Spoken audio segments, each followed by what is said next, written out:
President Trump's oath-taking. The first Quad meeting under his administration has also convened in the United States, with External Affairs Minister Dr. Jaishankar joining his counterparts, including the U.S. Secretary of State, for the high-level discussions. And the Quad has reaffirmed its commitment to international law and free and open Indo-Pacific. Let's put out exactly what Dr. Jaishankar has to say. Attended a productive Quad foreign ministers meeting in Washington, D.C., thanking when it comes to the Secretary of State for hosting us and the foreign ministers for their participation. Significant that the Quad FMM that took place within hours of the inauguration of the Trump administration, and this underlines the priority that it has in its foreign policy for its member states. Our wide-ranging discussions address different dimensions of ensuring free, open and stable and prosperous Indo-Pacific, agreed on the importance of thinking bigger and deepening the agenda and intensifying our collaboration. The meeting that sends out a clear message that in an uncertain and volatile world,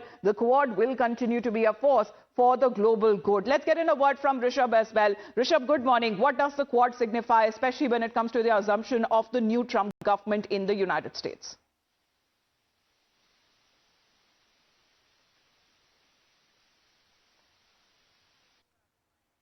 Trump administration. Remember, it was founded in 2008, but till 2018 it was more or less dormant, and it was under Trump administration between 2016 and 2020 when Quad regained its prominence and the Indo-Pacific regained its prominence in a U.S.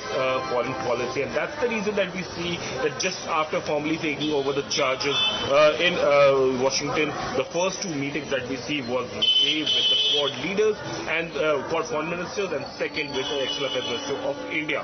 When it comes to Quad, what has changed?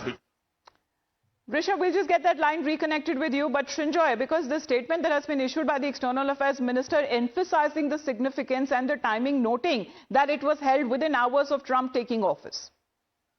Yes, it's making it very that look here, Indo will remain important in the Trump era. Number one, that if the Indo-Pacific is important, then all the issues that relate to Quad, most of them are economic, most of them relate to humanitarian issues, all of those issues, the supply chains being strong and all that will be important. Quad is not a military organization. It does not have any kind of military interest. That's something all four countries have made very clear. But what it does importantly is it ensures that the area, the entire Indo-Pacific benefits.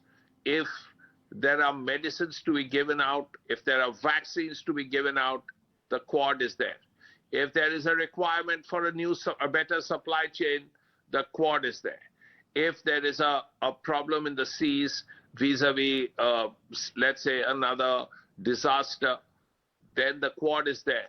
So the Quad will play an important role in the next 4 years, is the point the Trump administration is making by holding a Quad meeting immediately after it takes over.